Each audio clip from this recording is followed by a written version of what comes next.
Tiniyak ng Department of Energy na mananatiling sapat at tuloy-tuloy ang supply ng kuryente sa buong bansa sa paggunita ng undas. Si Jason Rubrico magbabalita.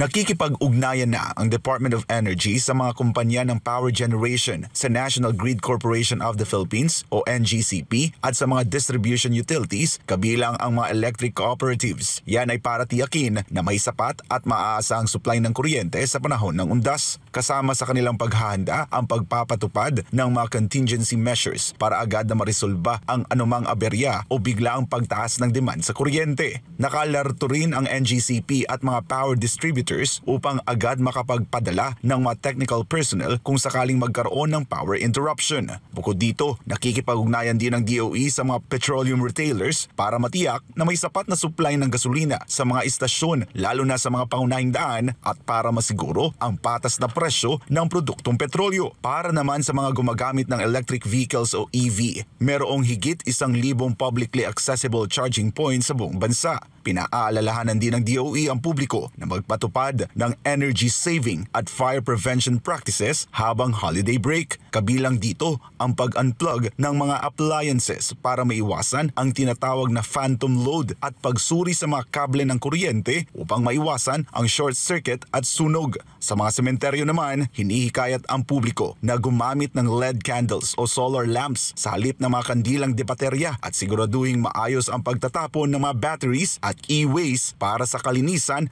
at kaligtasan ng lahat. Para sa Diyos at sa Pilipinas kong mahal, ako si Jason Rubrico, SM9 News.